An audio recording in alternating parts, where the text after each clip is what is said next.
السلام علیکم. پروگرام چوتھا ستون میں خوش آمدید. میں ہوں جواد فیضی.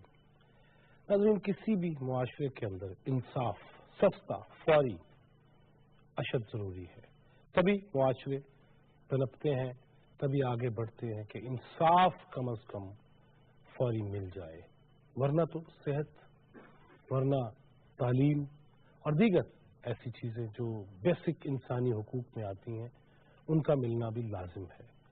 لیکن انصاف ایک ایسی چیز گھر سے لے کے باہر تک، سڑک سے لے کے چوراہے سے لے کے ٹریفک سگنل سے لے کے اور بڑے بڑی عمارات تک کنسٹرکشن ہو رہی ہے، پلازے بن رہے ہیں، بہت کچھ ہو رہا ہے.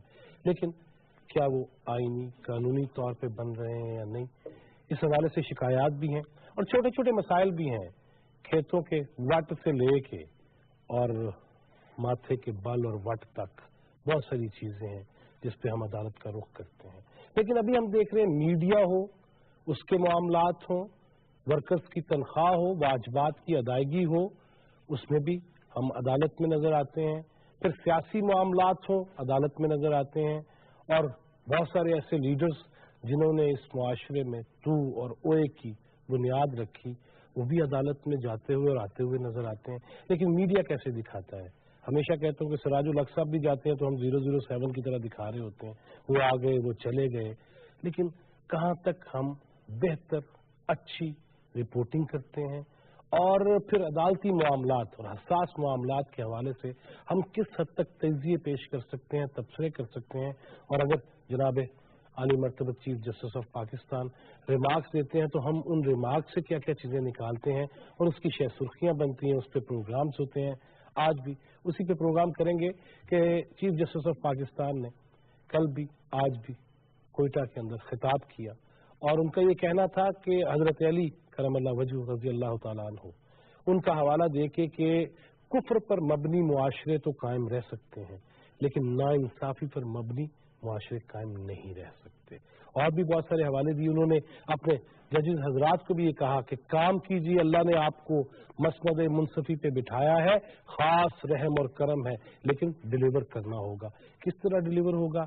نچلی اور جو چھوٹی عدالتیں ہیں ان سے لے کے سپریم کورٹ تک بہت سے مقدمات ہیں، کتنی جلدی اور ریپڈلی یہ چیزیں کلیئر ہونی چاہیے.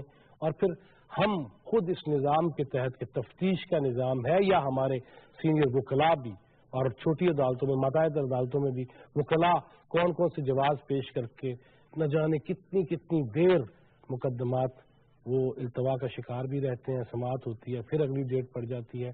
بہت سارے ایسے معاملات ہیں. اور پھر ہم نے یہ بھی دیکھا کہ کچھ لوگ جیل میں مر گئے اور انصاف بعد میں انہیں ملا، فیصلے بعد میں آئے.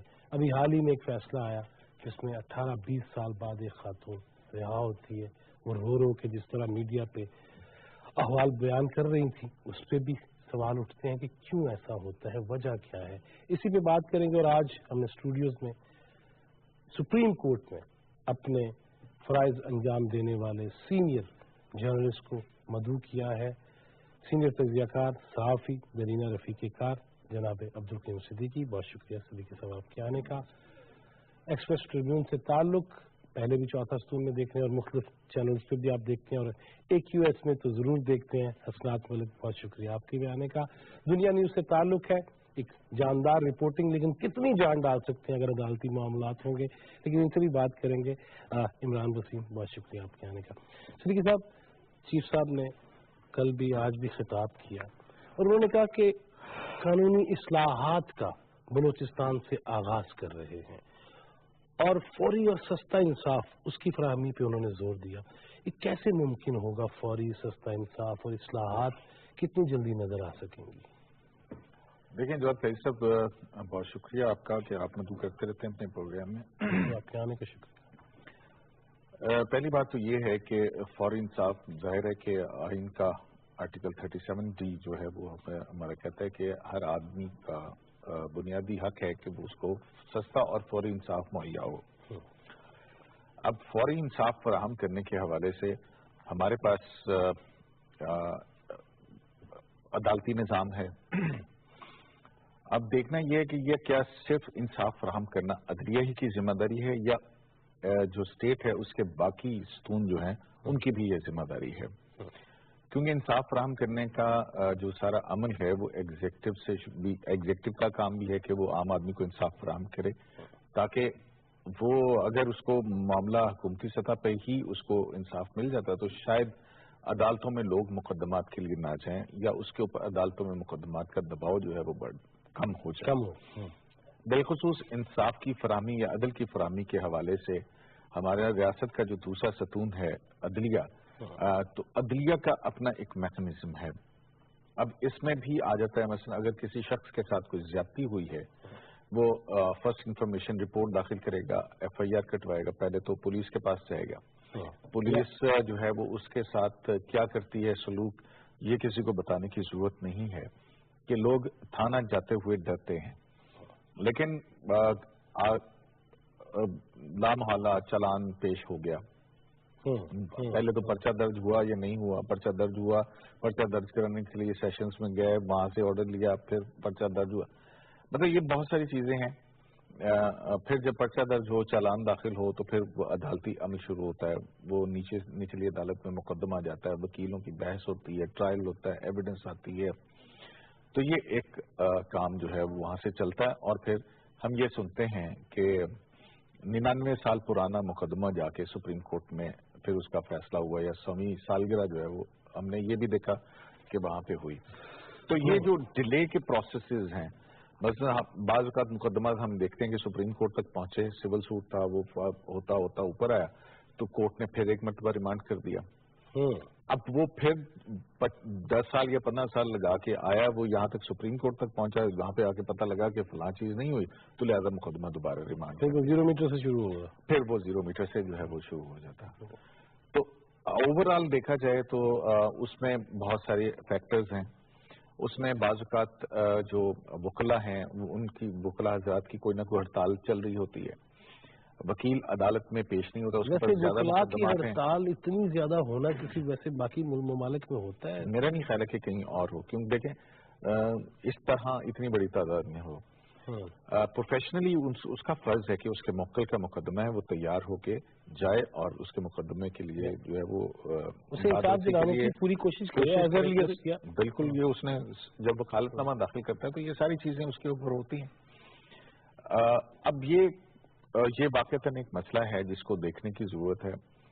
چیف جسٹس جو ہیں وہ کہتے بھی رہے کہ وکلا کو جو ہے وہ ہڑتالیں نہیں کرنی چاہیے، لیکن پھر بھی کوئی نہ کوئی بات، کوئی نہ کوئی ماحول ایسا بنتا چلا جاتا ہے کہ یہ ہو جائے کسی ایشو پہ، کبھی کسی ایشو پہ۔ تو اب اس کو مقدمات کو حل کرنے کے لیے افتخار چودھری صاحب کے دور میں 2009 میں ایک جوڈیشل پالیسی آئی تھی۔ اب جوڈیشل پالیسی کے اندر مدت مقرر کی گئی تھی کہ اگر مرڈر ٹرائل ہوگا تو وہ 1 سال میں سے 1.5 سال کے اندر کمپلیٹ ہوگا، جو دوسرے مقدمات ہیں وہ 6 مہینے یا اس طرح سے جو ہے وہ ایک ٹائم پیریڈ جو ہے وہ متعین کیا گیا تھا اس حوالے سے۔ لیکن مقدمات اب وہ جو ہے وہ یہ شکایت بھی ٹھیک ہے کہ جو لوور جوڈیشری ہے وہاں پر ججز کی تعداد کم ہے، مقدمات بہت زیادہ ہیں۔ آج بھی کسی ایک سول جج کے سامنے 150-200 مقدمات لگے ہوئے ہیں، اس نے ایویڈنس بھی خود لکھنی ہے، اس نے یہ بھی سارا کچھ کرنا ہے، تو کیسے وہ پاسبل نہیں ہوگا کہ وہ پورے کا پورا بورڈ ڈسچارج کرے۔ تو اب یہاں پہ ایگزیکٹو کی اور جوڈیشری کے مابین باہمی تعاون کے بغیر یہ چیزیں ممکن نہیں ہے، نہ ایگزیکٹو اپنے طور پہ کر سکتی ہے، نہ عدلیہ جو ہے وہ اس کو اپنے طور پہ کر سکتی ہے۔ تو ریسورسز، فنڈز اور اس ساری چیزوں کو دیکھ کے اس کے اوپر پھر ہو سکتا ہے، جیسے کہ چیف جسٹس نے کہا کہ قانون بنانے کی ہمارے پاس نہیں ہے، طاقت بھی نہیں ہے، تو وہ ایک اور بھی عمل ہے کہ ہائی کورٹ کے رولز جو ہیں وہ پرووائڈیڈ ہیں کہ کیسے آپ نے بنانا ہے، اور سارا کچھ اور بھی عدلیہ نے گراؤنڈ لگاتے اسناد ملک۔ یہ بات بھی کل آئی سامنے کہ اصلاحات بھی ہونی چاہیے، آغاز کا بھی ذکر آیا، آج بھی کہا کہ کل سے میں نے یہ اناؤنس کیا، لیکن اس کے ساتھ ساتھ یہ بھی کہا گیا کہ 18ویں صدی کے قانون ابھی تک چل رہے ہیں، اور ہم نے بھی ایک دفعہ اسی جگہ پہ بیٹھ کے ڈسکس کیا تھا کہ قوانین ہمارے کتنے پرانے ہیں، اس میں بھی اب تبدیلیوں کی ضرورت ہے، حالات کے تحت انگریز کے دور کے سارے کچھ چل رہے ہیں۔ تو آپ کیا سمجھتے ہیں کہ اصلاحات اتنی ایزی اچانک سے ہو سکتی ہیں؟ اس کے لیے دماغ تو جوڑنے پڑیں گے، سر تو جوڑنے پڑیں گے، اور کیا دیکھ رہے ہیں کہ کب سے یہ سلسلہ پریکٹیکلی شروع ہو جائے گا؟ جی بہت شکریہ فیض صاحب۔ میرا خیال ہے کہ تھوڑا سا خود احتسابی کی بھی ضرورت ہے، کہ اگر لیجسلیشن کے علاوہ جوڈیشری کے اپنے اگر دیکھا جائے جس طرح اب سپریم کورٹ کے رولز ہیں 1980 میں بنائے گئے، اس کے بعد ان میں کوئی امینڈمنٹ اس طرح، حالانکہ بار بار پاکستان بار کونسل نے بھی ریزولوشن پاس کی کہ ان کو امینڈ کیا جائے، لیکن نئی رولز چینج ہوئے۔ ہائی کورٹ کے رولز ہیں، بار بار نے ریزولوشن پاس کی کہ ان کو چینج کریں، نہیں امینڈ ہوئی ہے۔ اسی طرح دیکھا جائے تو اگر پارلیمنٹ کی یا اسمبلی کی لیجسلیشن کے بغیر بھی جوڈیشری اپنے احتساب یعنی اپنے لیجسلیشن یعنی ریفارم کر کے اور امینڈمنٹ رولز میں لا کے چیزیں کر سکتی ہے، تو یہ آپ کہیں کہ جی صرف پارلیمنٹ سے ہی معاملات حل ہوں گے؟ نہیں، اس کے علاوہ پھر سارا کچھ جس طرح پھر ہو جاتا ہے یہ گفتگو کہ جی ہر چیز عدلیہ خود سے کر رہی ہے، تو ان کام تو ہے نا پارلیمنٹ؟ نہیں، انصاف دینا تو کوئی، میرا خیال ہے کوئی اس پہ آبجیکشن نہیں کرے گا کہ جی فوری اور سستا انصاف یہ سپریم کورٹ کا کام ہے یا جوڈیشری کا کام ہے۔ اگر جوڈیشری اس حوالے سے اپنے رولز کو امینڈ کر دیتی ہے تو اس میں کیا بات ہے؟ اگر مثال کے طور پہ اب دیکھیں کہ اب سپریم کورٹ میں ایک لائر اپیل وکیل آپ کرتے ہیں تو اس سے پہلے ایک AOR کو بھی ہائر کرتے ہیں، اس کی علیحدہ فیس ہوتی ہے۔ اگر آپ کا وکیل آپ کی مفت کیس کر رہا ہے لیکن AOR کے لیے کم از کم آپ کو 20 سے 25 ہزار روپے دینے پڑیں گے۔ یہ رول ہے سپریم کورٹ کے رولز، کیونکہ ڈائریکٹلی سپریم کورٹ کا وکیل آپ کا کیس کنٹیسٹ نہیں کر سکتا، AOR کو آپ کو فیس دینی پڑتی۔ یہ رولز امینڈ کر لیں آپ، سپریم کورٹ جو ہے فل کورٹ میٹنگ بلا لیں، کیونکہ پاکستان یہ بھی دیکھا ہے نا، میرا خیال ہے کہ سپریم کورٹ میں ایک سال میں ایک سپریم فل کورٹ میٹنگ ہوتی ہے، اس کا ایجنڈا بھی زیادہ تر پرسن پریویلیجز پہ فوکس ہوتا ہے کہ جی ججز کی مراعات اور یہ چیزیں۔ اس حوالے سے ہاں پچھلی دفعہ انہوں نے کیا کہ جی 2 ڈویژن بینچ بنائے کہ جمعے والے دن ان کو کیس جو جلدی اس قسم کے ہیں ان کو ڈویژن بینچ میں لگا کے جلدی تاکہ ڈسپوزل کی جائے، کیونکہ پینڈنسی بہت زیادہ ہے، 38,000 کیسز سپریم کورٹ میں پینڈنگ ہیں تقریباً، اس حوالے سے کیا گیا۔ لیکن وہی بات ہے کہ فل کورٹ میٹنگز میرا خیال ہے اس میں 3 مہینے بعد بھی کر دی جائے۔ لا اینڈ جسٹس کمیشن کی میٹنگ 1.5 سال بعد ہوئی ہے، وہاں بھی میٹنگ میرا خیال ہے فریکوینٹلی ہونی چاہیے۔ اسی طرح فیڈرل جوڈیشل اکیڈمی ہے، اس کو اس طرح اس سے یوٹیلائز نہیں کیا جا رہا۔ اتنی بڑی یونیورسٹی بنا دی گئی لیکن وہ بالکل کھنڈر بن گئی، وہاں کوئی لا نہیں ہے، اس کو کس طرح یوٹیلائز کرنا ہے پتہ ہی نہیں ہے۔ تو یہ میرا خیال ہے کہ ہم اگر بلیم کریں اداروں ایک دوسرے پہ تو نہیں، جوڈیشری کو خود سٹیپ لینا چاہیے۔ اور اب یہ میرا خیال ہے جو جوڈیشل کانفرنس ہو رہی ہے اس سال کے آخری اس مہینے کے آخری 27-28 کو شاید، جی اس میں میرا خیال ہے یہ چیزیں آئیں گی، اس میں سارے ججز جب سر جوڑ کے بیٹھیں گے تو اپنے جو رولز کے حوالے سے کہ جی ان کو امینڈ کر کے جو کچھ ہو سکا لیٹیگنٹس کے لیے امید تو ہے کہ وہ اس سوال میں کریں گے۔ عمران وسیم، جس طرح چیف جسٹس صاحب لاہور رجسٹری، کراچی رجسٹری، پھر ابھی بلوچستان کے دورے پہ، اور پھر ان کا ایک جگہ یہ بھی کہنا تھا کہ میں پشاور بھی خود آ کے دیکھوں گا، تو جس طرح وہ خود جا رہے ہیں تو انہیں بہت ساری جو چیزیں ہیں، جو کمزوریاں ہیں، جو ضعف ہیں، ان کا اندازہ تو ہو رہا ہوگا نا کہ، اور پہلے بھی ہوگا کہ ماتحت عدالتوں میں تو چیزیں تو کرنی پڑیں گی، اور جس طرح ان کا عزم ہے کہ ججز کو بھی تیار رہنا چاہیے، مطالعہ کرنا چاہیے، ان کا جو آج بھی اور کل بھی کہنا تھا، تو اس پہ اگر سارے چل پڑیں تو معاملات بہتر نہیں ہو جائیں گے؟ دیکھیں فیضی صاحب، آپ جو کہہ رہے ہیں نا کہ اگر لوگ چل پڑیں تو معاملات بہتر ہوں گے، یہ جو عدالتی اصلاحات کی بات ہو رہی ہے یہ 2009 میں، اس کا مقصد کیا ہے؟ مقصد یہی ہے نا کہ لوگوں کو سستا اور فوری انصاف ملے۔ یہ آس اور امید لوگوں کو 2009 میں بھی دی گئی تھی، یا انہوں نے آس لگا لی تھی عدلیہ سے، جب یہ عدلیہ ایک بہت بڑی وکلا تحریک کے بعد آزاد ہوئی تھی، اس کے بعد نیشنل جوڈیشل پالیسی آئی، اور اس پالیسی کے آنے کے بعد بھی ہم دیکھتے ہیں کہ جو سپریم کورٹ کے مقدمات ہیں نا، اس وقت 17,000 یا 18,000 کے قریب تھے 2009 میں جب یہ پالیسی آئی، اس وقت وہ مقدمات بڑھ کے 38,000 ہو چکے ہیں۔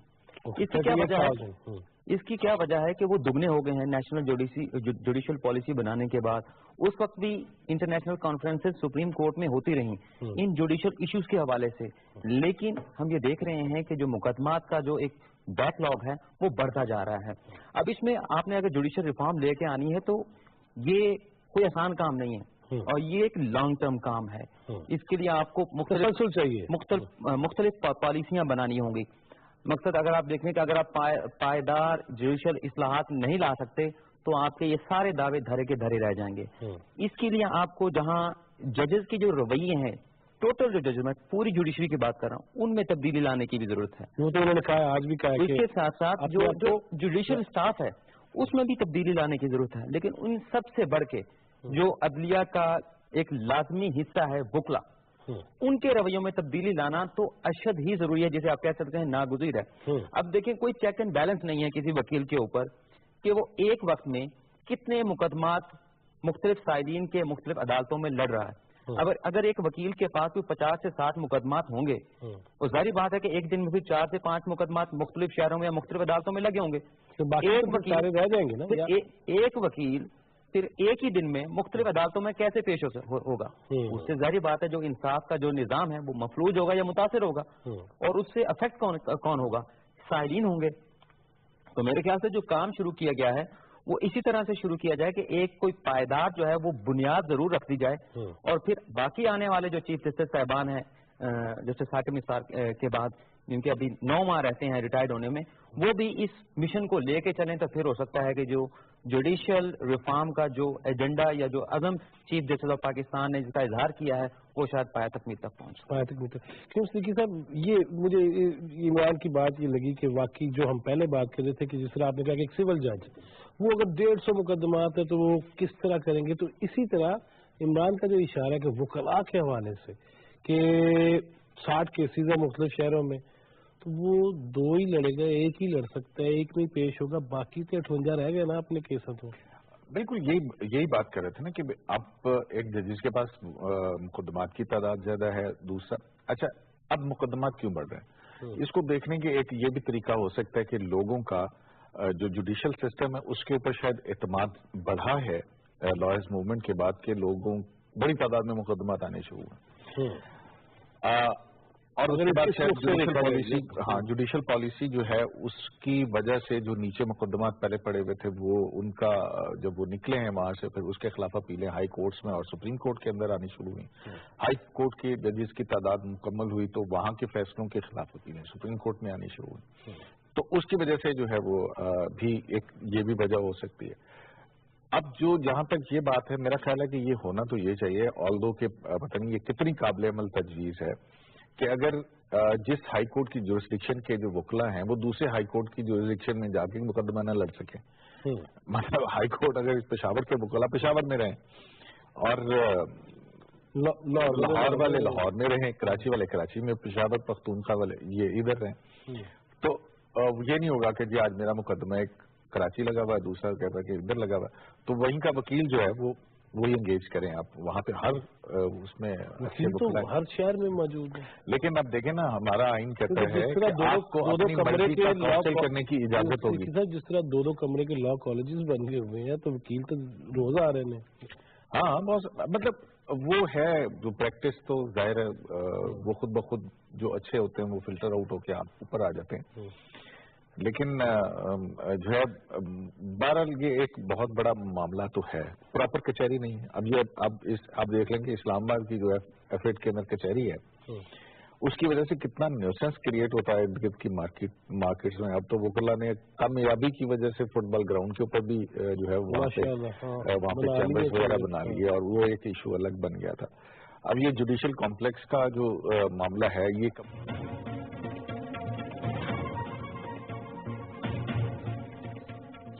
پائیدار ترقی کے مقاصد اس حوالے سے اسلام آباد میں انٹرنیشنل کانفرنس کا انعقاد ہوا ہے. دنیا کے مختلف ممالک کی شخصیات اس کانفرنس میں موجود ہیں. اس بین الاقوامی کانفرنس سے وزیر اعظم شاہد خاقان عباسی خطاب کر رہے ہیں. Distinguished ladies and gentlemen, Assalamu alaikum.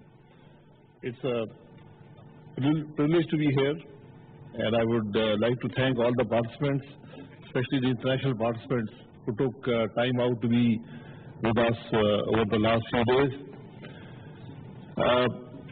The SDGs are critical to development, and I believe there are 17 SDGs that exist today, and hopefully more will be added as we go along.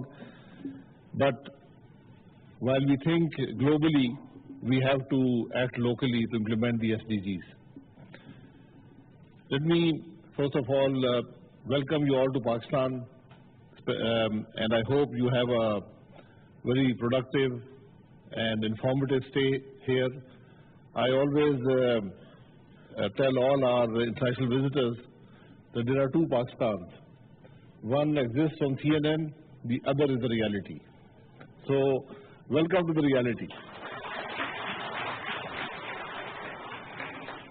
And I would especially like to thank the Local Councils Association of KP and Punjab who organized this event, and all the other NGOs and the international agencies which helped organize this. I think it's a very important forum where we are able to share our experiences, share our commitment, create a dialogue, and hopefully it will result in cooperation and commitment. And I am heartened to see that district council leaders from all 4 provinces are here, and because these are the people who will deliver on the SDGs tomorrow. But we must also keep in mind that the experience of Pakistan with local government and with the issue of development. As a parliamentarian, we are often told that the parliamentarian's job is not to do development. And gentlemen like Mr. Talat here remind us on TV every day that you should be legislating and not doing development. But the reality is very different. And I'm sure most people here appreciate that. But we must not forget that politics is also local. And politics, there's a recent survey done in Pakistan, and it said that 42% of the factors which deliver votes is development. So politicians, parliamentarians can only ignore development to their own peril. So it's integrated. It should be an integrated approach. Pakistan has tried several systems, especially over the last 20 years. I think this is today the 3rd system that is in force in the local government setup. And in the last change in the local government systems, all 4 provinces created their own systems and their own legislation and went down that path. And only time will tell which is more successful. But the reality is that the intent, the purpose is the same. And that is development, and development at the local level.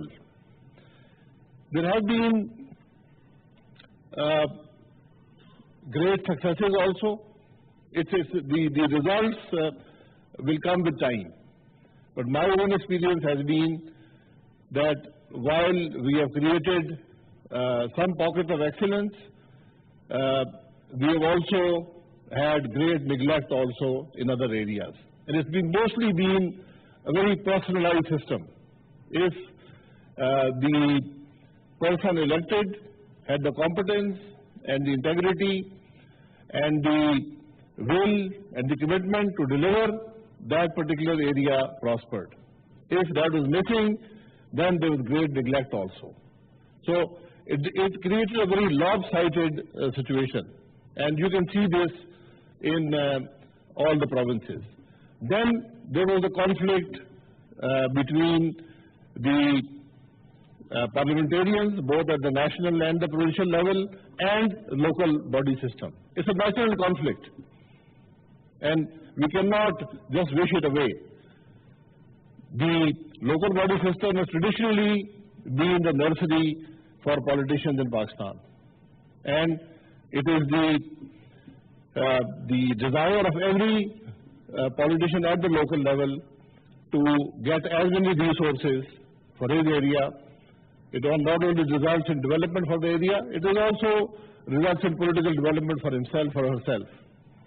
So there is a great need for a balance between what is the local requirement and what is the political requirement. And that balance is very difficult to create. There are always pressures to deliver development projects in an area which may not be the most optimal utilization of resources, but it does deliver political dividends, so it does happen. So all these balances have to be created. And my experience has been that wherever the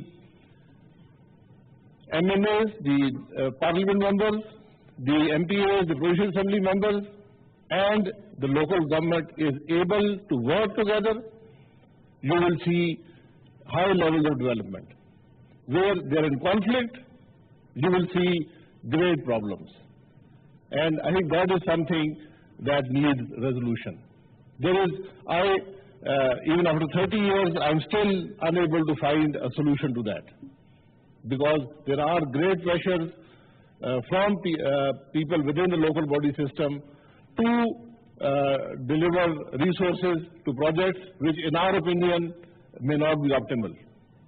So it's a great balancing act. If we had unlimited resources, we don't need local bodies or parliamentarians, but unfortunately, resources are limited. That's why the intent always is to deliver optimal utilization. Does that always happen? Most definitely not. We are all politicians. We all have our compulsions. We have our pressures, and that's where the resources go. So I can tell you, I represent a very difficult area. It's a mountainous terrain. We had serious development problems, but fortunately, we even between the parties, we agreed upon where the resources should go. So we targeted resources. We created our own SDGs way back, 30 years back. So we said, okay, we will deliver power to all the villages. We will deliver a road to all the villages. We will deliver primary school to each ward of the Unit Council. We will deliver high schools to each Unit Council. We will deliver basic health units to each Unit Council, and so on and so forth. And fortunately, despite great political changes over the years, we were able to do that. And today, we have almost met 100% of our internal targets. The people kept changing, the MNAs and MPs kept changing, but we were able to guide at least the thought process of the requirement, the thought process of the population in that direction, where they expected a certain level of facilities to be provided by the government, no matter which government was in power. So, as a result, if you look at the SDGs today, I would say that in my constituency at least, most of the SDGs are already met. And it's a very difficult terrain. Despite that, through cooperation between the parliamentarians and the provincial assembly members and the local council members, we were able to deliver this kind of service and infrastructure to the local population. And as time passes, the needs also change. So one must be cognizant of the need for additional investment, additional level of SDG. Today, people look for broadband connectivity. They look for gas to their homes. They look for even greater connectivity between the local areas. So, as the basic needs are met, I think the higher level needs take force, and that's the way it should be. So, I would really suggest, in my opinion, on the local government system to deliver the SDGs especially, is that while it cannot be a trickle-down situation, it cannot also be totally a bottoms-up situation. So there has to be a balance somewhere between the two. And that's the balance I think we are looking for, and forums like this, this conference, I think help in creating a thought process that will hopefully deliver that kind of a balance in the future. So I'm very grateful to all the participants. I'm not sure if you didn't tell me to speak in Urdu or English, so since you were speaking in English, so I went ahead with English. But I hope that my own experience with delivering sustainable development goals and the issues associated with it. We must recognize the issues associated with it and find solutions to that. There is no one solution. I think even most areas in Pakistan, they deliver in the solutions even locally, because the problems differ locally.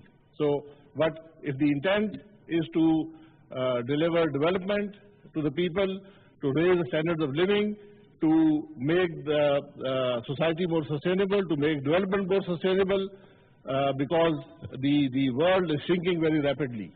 And it's not only shrinking in virtual terms, it's literally shrinking in physical terms, where the coal usage in one area affects the climate globally.